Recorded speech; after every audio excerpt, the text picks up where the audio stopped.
Hi, my name is Emma, and today I want to talk to you about transmedia storytelling and how all of us have been shaped by this idea.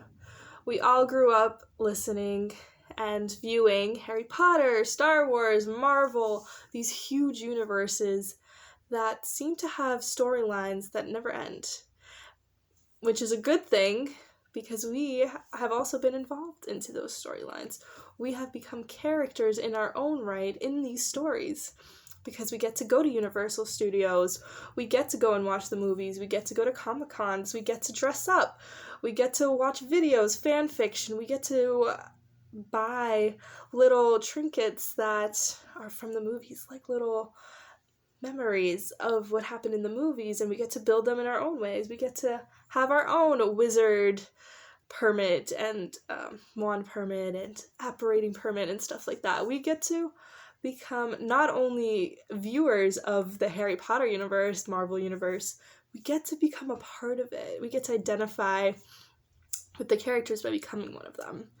And if we were to take a step back and realize that how we learn has completely changed. I spent about a year in school looking at that we are no longer learning in a linear fashion. It is all completely non-linear. When you go to school, it's usually not just you get a textbook, the teacher says some things in class, and then you take a test. Now you're probably interacting with your friends, you're looking at YouTube videos, you're going to tutoring sessions, you're experiencing all these different ways of learning that weren't even available, but that weren't available back then, but now are. We get to learn just about anything at the touch of our fingers. The world is really quite literally there for us to learn about it.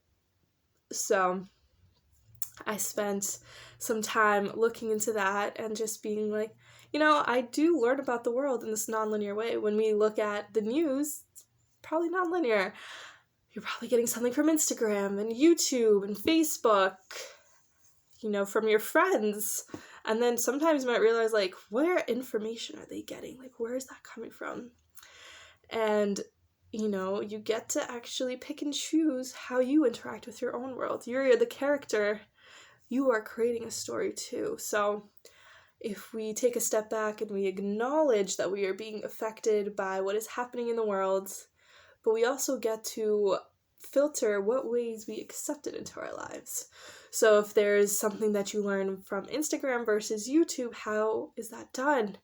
If we take a step back and we really analyze, how is it that we learn?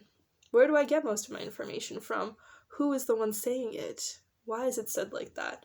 What does this all mean? We can become a little bit more discerning of what we accept into our life too. Because if you love Harry Potter or Marvel, you don't have to interact with it in the ways that everybody else does. You don't have to go to the Comic-Cons. You don't have to dress up in the costumes. You can just like the books and leave it at that. You get to interact with these stories in the ways that you choose to, which is also important.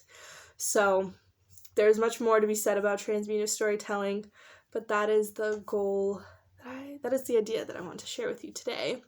In the next video, I'm going to talk a bit more about how we can interact with the information that we see in a more beneficial way to us.